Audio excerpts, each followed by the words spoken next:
Bien, je crois qu'il n'y a plus qu'à se taire maintenant. Oui, exactement. Bonjour Simon Berger. Bonjour. Je vous présente Manami Haraguchi. Bravo et merci.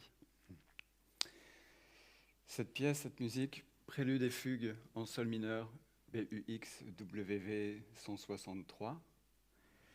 BUX-WV, c'est un classement de référence pour le compositeur Dietrich Buxtehude. Et cette musique résonne encore en moi au moment où je vous parle. Me ramène par le même geste au cœur de votre roman « Laisse aller ton serviteur » aux éditions José Corti.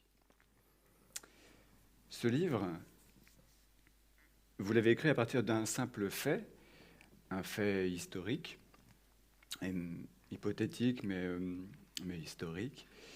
Et ce fait, on pourrait le résumer ainsi. En fait, le jeune Jean-Sébastien Bach, alors âgé de 20 ans, né en 1705, décide de parcourir l'équivalent de 400 km à pied en plein hiver pour aller retrouver un maître, un grand maître, un maître compositeur, un maître organiste, précisément Dietrich Buxtehude. Alors ce fait, cette sorte de pèlerinage en quelque sorte, mais ce pèlerinage particulier, il vous a parlé, vous, profondément, suffisamment profondément, en tous les cas, pour vous obliger, d'une certaine façon, en tout cas pour vous donner l'envie d'écrire et de partager. Oui, j'ai appris cette anecdote. Est-ce que le terme anecdote est approprié dans un geste, pour un geste qui est si peu anecdotique presque par hasard, je devais avoir 15-16 ans, j'ai eu la chance d'avoir une formation musicale et je suivais des cours d'histoire de la musique et notre professeur nous parle de Buxtehude et un peu comme pour nous appâter face à ce nom qui est connu plus des connaisseurs que des mélomanes amateurs, entre guillemets, et en tout cas très, plus particulièrement connu des organistes, des clavecinistes. Oui, aujourd'hui, pour accéder à Buxtehude, il faut un festival de littérature. Oui, voilà, exactement. Et donc le professeur nous dit, comme pour nous prouver l'importance et la qualité de Buxtehude, nous dit donc que le jeune Jean-Sébastien Bach a parcouru donc à l'âge de 20 ans ces 400 km que vous avez rappelés. Et quand j'ai appris ça, quand j'ai entendu ça, je me suis dit, mais enfin, c'est déjà un roman. Cette chose-là doit être développée, il faut creuser.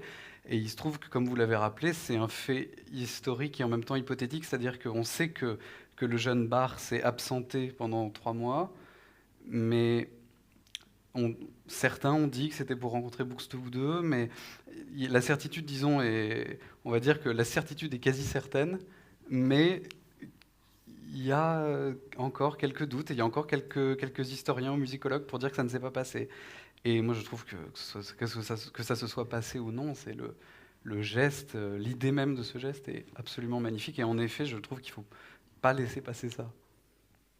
Et donc, vous ne l'avez pas laissé passer. Et je ne l'ai pas laissé passer. Mais voilà, après, c'est toujours la question, tant de gestes à ne pas laisser passer. Et Ouais. celui-là, précisément, je veux dire que des faits comme ça, historiques, l'histoire en regorge justement des faits avec toute leur incertitude. Mais vous, précisément, vous dites, je crois, page 62, Bach, la possibilité même de Bach.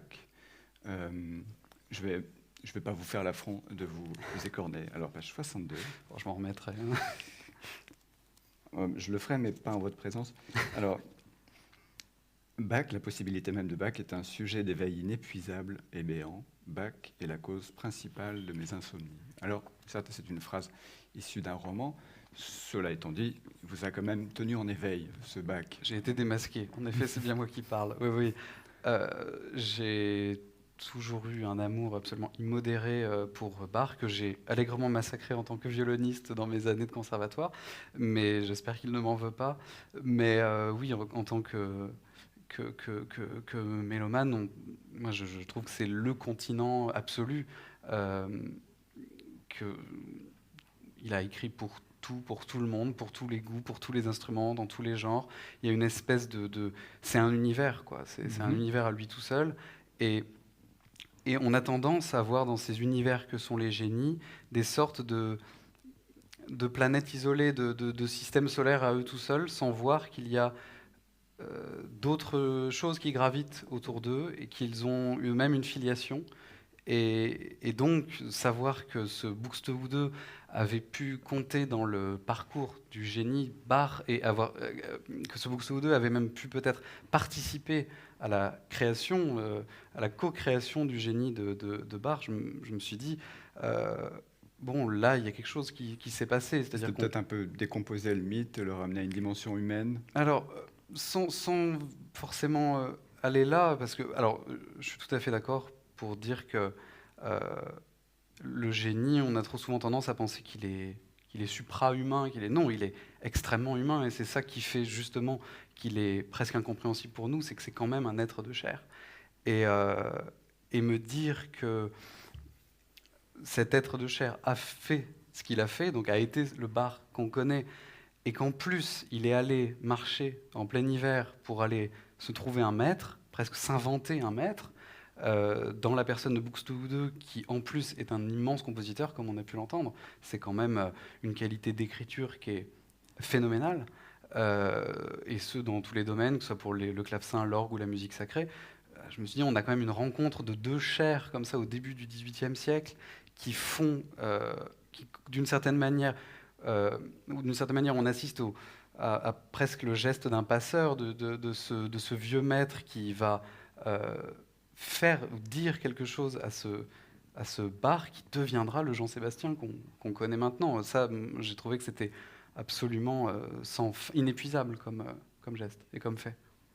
Effectivement, et il y a cette rencontre dont vous parlez, mais cette rencontre, justement, on l'attend, vous la faites attendre, elle arrive plutôt vers la fin du roman. Et ce qui semble justement aussi vous intéresser, peut-être pas plus, mais au moins autant que cette question-là, c'est presque la dimension de la quête identitaire de Bach, et qui a finalement, pour se trouver, besoin justement d'un maître, d'où aussi le titre, laisse aller ton serviteur, serviteur, maître et serviteur. Voilà, il y a une relation en tout cas que vous questionnez dans ce roman. Et alors justement, qu'est-ce qui vient résonner, qu'est-ce qui vient résonner pour vous dans cette question-là? Ça rejoint ce qu'on a dit, cette idée d'une forme de généalogie intime des créateurs, de lien ininterrompu, où même le créateur le plus original sait se faire le disciple d'un maître en plus, qu'il va se choisir. C'est-à-dire que il est dans sa, j'allais dire paroisse, mais on est quand même chez les luthériens, mais est-ce que le terme est approprié? J'en sais rien, mais en tout cas, il est à Arnstadt, où on peut le dire, organiste pour des fidèles un petit peu dans une ambiance bien pensante, une forme de bien-pensance, à la fois les autorités et les fidèles aiment qu'il soit une sorte d'organiste discret qui vient un petit peu plus adoucir la parole de Dieu que vraiment l'imposer dans toute la majesté et la force de l'orgue. Et cette espèce d'électron libre qui est Bach va comme ça sur presque un coup de tête décider qu'il allait passer officiellement un mois, en tout cas c'était prévu pour être un mois, à Lübeck pour rencontrer Buxtehude. Il y reste 3 mois, il se fait copieusement avoiner à son retour.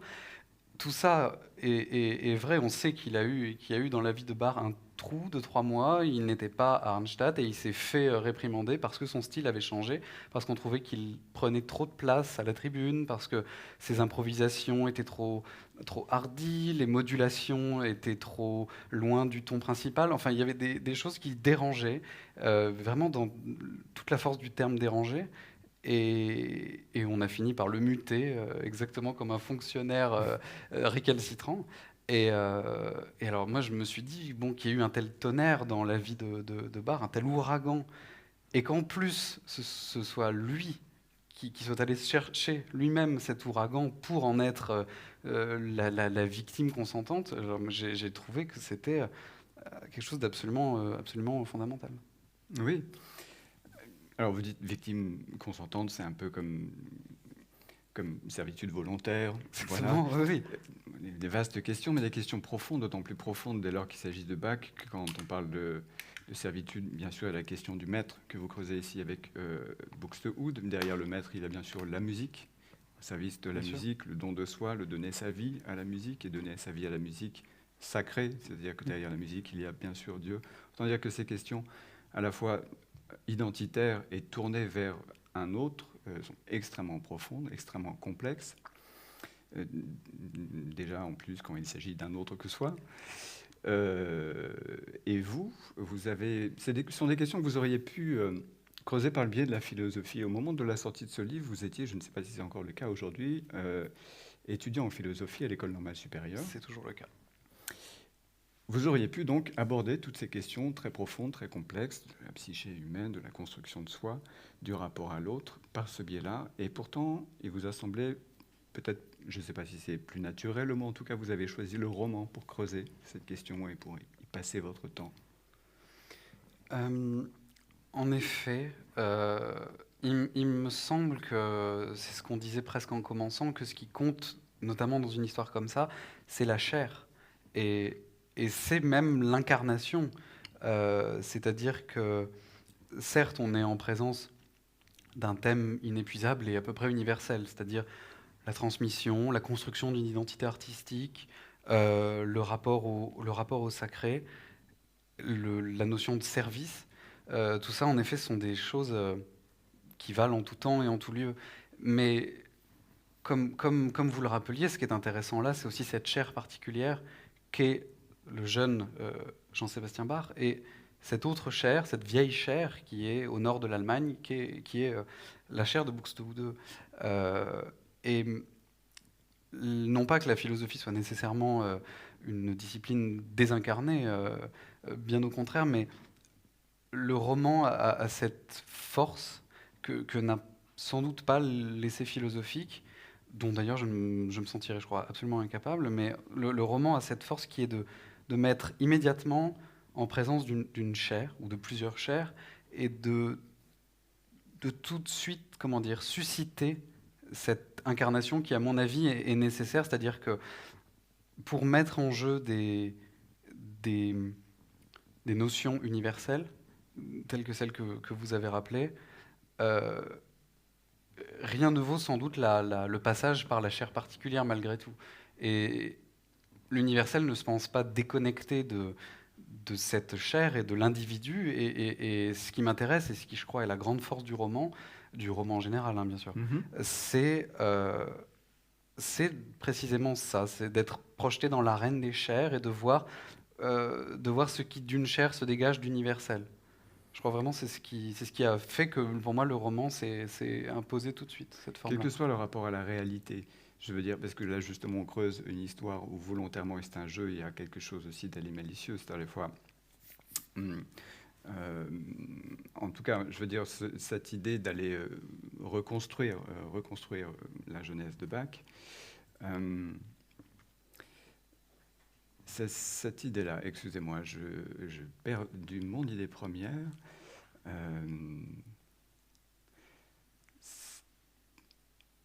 Alors voilà, le fil de cette idée Bach, c'était par rapport... On parlait de l'universel et du particulier, peut-être. Oui, c'est ça, excusez-moi. Non, c'est ça, c'est ce rapport à la fiction, parce que vous étiez justement dans la vérité de la chair de l'homme, on en revient là. Et vous dites quelque part, je crois, ce récit est peut-être vrai, peut-être faux, il est vrai et faux, comme un chemin de croix. Et il y a quelque chose comme ça que vous creusez presque comme si la fiction, le fait donc à l'invention, donc à la fois c'est la réalité, c'est l'histoire, mais il s'agit de prendre un pan d'histoire dont justement on ne sait rien. Et là, vous pensez pouvoir plus creuser justement une forme finalement de vérité qui serait la vérité humaine. Oui, le fait que cette histoire soit, sinon absolument inventée, du moins très peu documentée, permettait un espace de liberté, un espace d'invention, comme vous l'avez dit. En plus, j'aime beaucoup ce terme puisqu'il est musical. Et pouvait affranchir le traitement romanesque de de ce que j'appellerais l'exactitude pour distinguer de la vérité, de l'exactitude historique du document, de la preuve. Ici, le caractère un petit peu tangent de la certitude et de l'exactitude historique m'a permis de...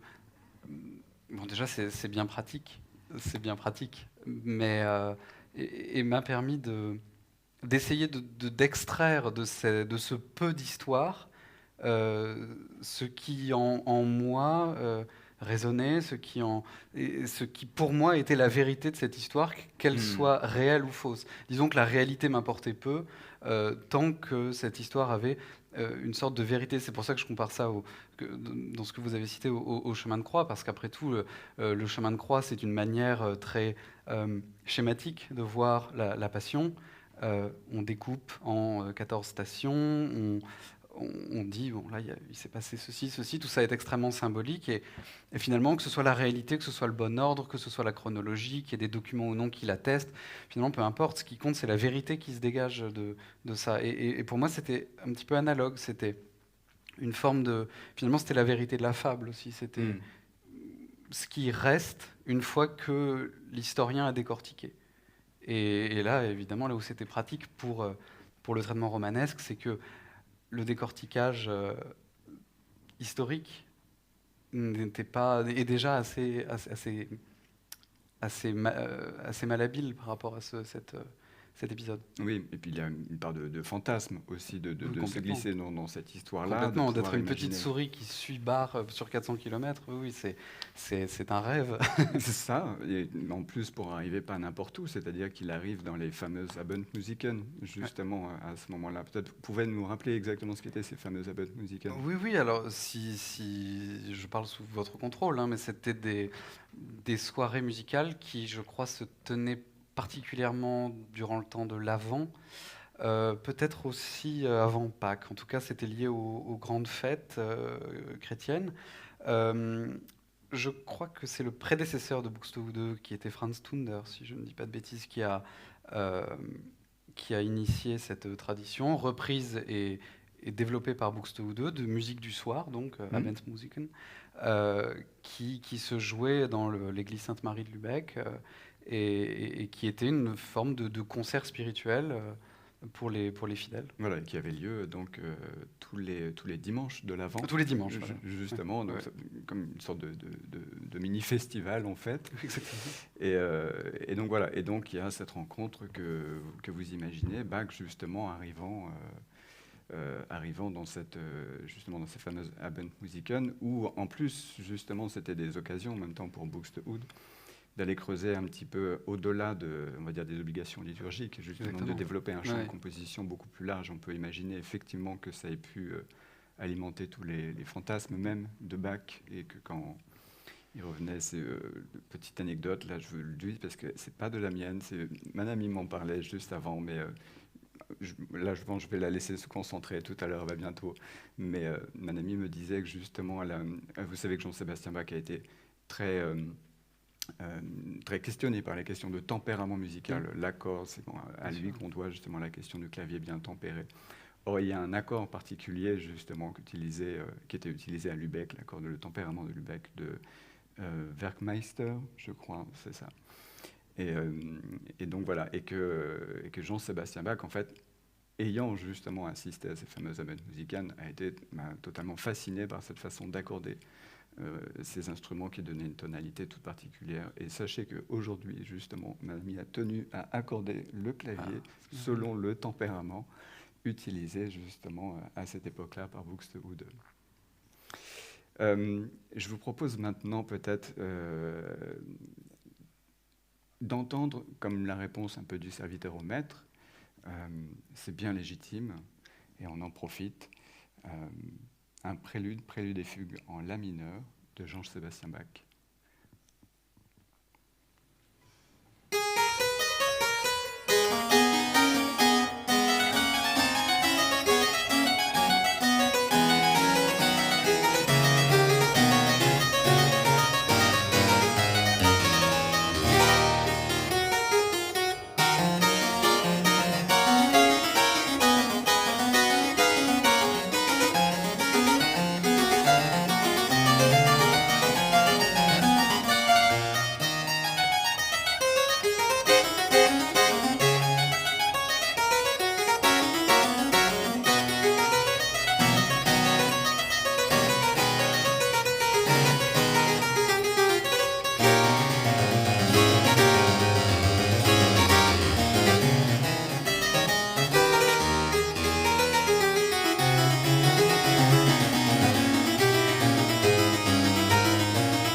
Merci beaucoup, mon ami. On a honte de parler, hein. Oui, Après. oui, oui. Mais alors justement, il y a un lien par rapport au fait même de parler. J'écoutais le phrasé de Manami et j'écoutais le phrasé de Manami interpréter le phrasé de Bach et je pensais au vôtre de phrasé. Je parle de votre phrasé littéraire où vous interprétez à votre façon justement Bach. Je veux dire, on dit souvent, les auteurs nous expliquent qu'ils trouvent leur voix. Je parle de leur voix littéraire, une voix évidemment relative au sujet. Alors évidemment, c'est une question qui peut se poser dès lors qu'il s'agit d'un premier roman.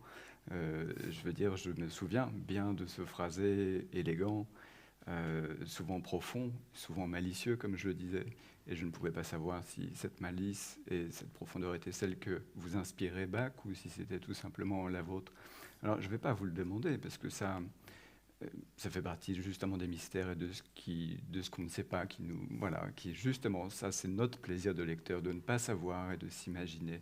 Mais en même temps, c'est une question, dès lors qu'on aborde justement le second roman, le deuxième plus exactement roman d'un romancier. Or, je viens de voir il y a quelques jours tout juste que nous n'avions pas encore eu le temps de célébrer avec vous ce premier roman, que déjà il y a un heureux événement, vous en sortez un deuxième, aux éditions Gallimard, sous le titre Joseph. Jacob.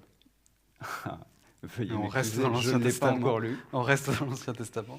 Mais oui, Jacob. Oui. Il y a un Joseph dedans, remarquez. Ah d'accord, peut-être, mais enfin, Non, mais veuillez Jacob. m'excuser. Oui, Ah, d'accord, non, mais Jacob. Jacob. Mais je me demandais justement, par rapport à cette question de style, parce qu'on a parlé du sujet, on a parlé du personnage, il y a cette question de style, et je me demandais justement si cette question avait évolué, c'est-à-dire que, en fait, on va parler un peu du deuxième roman, s'adressant au lecteur du premier. Vous êtes invité pour le premier roman, et bien sûr que je ne vais pas passer sous silence ce deuxième qui, voilà, il s'agit de le célébrer également. Simplement, voilà, il y a beaucoup de gens qui ont lu ou qui vont lire ce premier roman, et peut-être qu'on pourrait essayer de voir justement dans cette... est-ce qu'ils vont y retrouver un peu un autre style, ou est-ce que vous avez cherché une autre voie littéraire?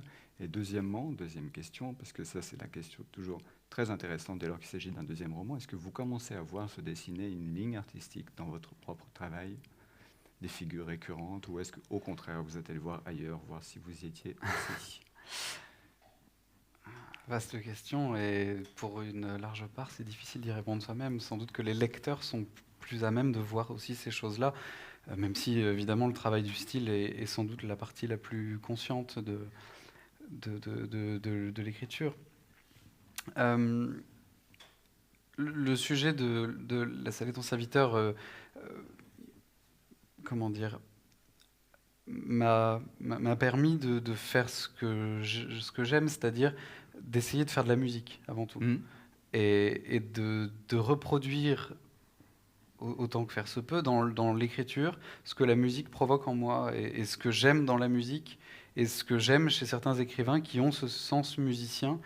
Et c'est-à-dire que moi, je crains absolument pas les répétitions, les effets de répétition, les vers blancs, certains effets qu'on semble parfois labelliser un peu vite poésie. J'aime bien quand ce langage dit poétique fait des irruptions fait irruption dans le roman, même par effraction. Et j'aime bien cette idée de... Oui, il y a plusieurs niveaux de langage en fait qui viennent de Oui, aussi, il y a plusieurs voix. Plusieurs focales, vous-même vous placez pas au même endroit. Oui, exactement. Et ce qui est intéressant, on vient d'entendre une fugue, et ce qui est fascinant dans la fugue, c'est le traitement du sujet, le traitement du thème. C'est qu'on l'entend toujours, on sait toujours ce qu'on entend. Globalement, les éléments thématiques sont très identifiés, très rapidement repérés, mais en même temps, chaque fois qu'on l'entend, ce sera toujours autrement. Ce sera toujours la même chose, mais pas la même chose. On va l'accompagner autrement, on va l'entendre dans une autre tonalité, on va entendre simplement une partie. Et il y a cette espèce de malice du jeu musical qui fait que une répétition n'est jamais vraiment une répétition, et la deuxième fois est aussi une première fois, etc. Et moi, j'aime beaucoup ça, j'aime bien l'idée que le lecteur retrouve 20 ou 30 pages plus loin quelque chose qu'il avait déjà lu, mais sous une autre forme ou dans un autre contexte, qui l'éclaire autrement. Et j'aime, en ça, je trouve que la fugue est absolument fascinante parce qu'elle montre que, avec une certaine économie de moyens, du moins de moyens thématiques, parce que les Oui, moyens contrapuntiques sont loin d'être c'est ça. loin d'être économes, mais on peut arriver à tresser comme ça tout un discours musical qui vient fleurir autour d'un ou de deux éléments. Et je pense que j'ai essayé quand même de faire la même chose dans le deuxième, même si on est loin de la musique. Euh, Enfin, est-ce qu'on est loin de la musique? En tout cas, dans le thème, on est loin de la musique. J'espère que dans l'écriture, on est encore dans de la musique. Mais en tout cas, c'est vraiment ça. Moi, j'aime les écritures musiciennes et j'essaie de travailler à avoir une écriture C'est-à-dire que s'il musicienne. y a un lien à trouver dans une trajectoire qui vous mènerait de votre premier au deuxième, c'est plutôt la question du style, justement, que vous recreusez à partir d'un autre support, d'un autre sujet. Oui, oui, pour une large part. Pour moi, c'est vraiment fondamental. Ça a déjà été dit, hein, mais le sujet, pour moi, n'est vraiment rien. C'est le traitement et le style qui compte. Après, je pense que dans le sujet, on retrouve aussi des choses. On retrouve des obsessions, des hantises. Hein, ça, on s'en fait pas. Et je n'ai pas encore entamé de psychanalyse pour en parler. Mais oui, oui, il y a des obsessions. Toujours cette idée d'une forme de transmission, d'un destin, la présence de Dieu, la présence d'une forme de transcendance plus ou moins heureuse euh, plane toujours, oui, oui. Ça, D'accord. tant que je n'ai pas exorcisé mes démons, je les ferai toujours ressortir. Ouais. Eh bien, écoutez, je vous souhaite de les exorciser le plus tard possible. Bah, Euh, c'est très gentil. Peut-être, je vous ai pas présenté Christine Lechat qui est là-bas, qui est restée dans l'ombre et qui est en fait chargée de recueillir pour nous des questions, les éventuelles questions. Oui, il y a une question. On sent votre passion pour Bach dans chaque pas. Avez-vous d'autres inspirations musicales au point d'endosser dans un prochain roman la personnalité d'un autre compositeur? Ah, c'est une bonne question. C'est une très très bonne question. Euh, oui, ah, ça voudrait dire que j'ai vraiment un plan de carrière quand même avec tous ces compositeurs. Euh, En tout cas, bon, moi, évidemment, mais je vais même dire, mes premières amours sont musicales. Enfin, comme je vous le disais, moi, j'ai été élève dans un conservatoire, mais ma première rencontre avec le beau, elle est musicale, vraiment, et mes premières émotions sont musicales, donc c'est pas tout à fait étonnant si j'aime les auteurs aussi qui font de la musique avec les mots et qui vraiment ont des styles absolument musiciens et musicaux. Pour ce qui est des compositeurs, j'en aime sacrément d'autres, mais euh, est-ce que j'irai jusqu'à leur faire subir l'affront d'un autre roman? On verra. On verra. Et puis la question, parce que vous, évidemment, aller chez un compositeur en plus de l'époque baroque, c'est quelqu'un qui pourrait sembler vraiment très très loin de vous. On pourrait imaginer de rechercher des personnages plus proches, même d'un point de vue plus contemporain peut-être. Alors sans Oui. parler de compositeurs, justement des personnages. Je ne sais pas si dans le deuxième roman, l'histoire se situe à une époque plus contemporaine. On est un peu plus proche, mais on est dans les années 20-30. On n'est pas encore. On s'approche de nous, mais on n'y est pas encore. Mais ce qui était intéressant justement dans la distance par rapport à Barthes, c'était précisément cette distance de Bien sûr. 300 ans qui permettait de dramatiser un peu cet intervalle et d'essayer de voir comment dire ce qui est passé dans le sens le plus absolu du passé, ce qui est vraiment euh, absolument mort à notre monde et comment nous, en 2020-2021, comment dire ces choses, comment écrire le passé au passé. Et c'était vraiment ça qui m'intéressait. Mais les autres compositeurs, je Bah, les dans la mesure où ils écoute. sont tout Ouais, aussi lointains, voire même peut-être ouais, encore plus lointains pour vous s'ils n'ont pas le même affect, ça reste un champ justement de travail absolument intarissable. Voilà. exactement. Oui, oui. Et un chant d'écoute aussi, évidemment. D'autres questions peut-être, Christine? Non? Eh bien, écoutez, donc simplement pour résumer, donc là nous avons La salle est ton serviteur aux éditions José Corti, et donc on rappelle également la sortie là qui vient de tout juste de se faire aux éditions Gallimard de Jacob, et non pas Joseph. Et donc, bah, me reste à vous remercier pour votre Merci à présence, vous pour ces surtout. mots partagés. Merci beaucoup, Évidemment, un grand beaucoup à merci. mon ami Alagashi. Évidemment. et au théâtre pour leur accueil. Bonne continuité pour ce festival. Oui, merci.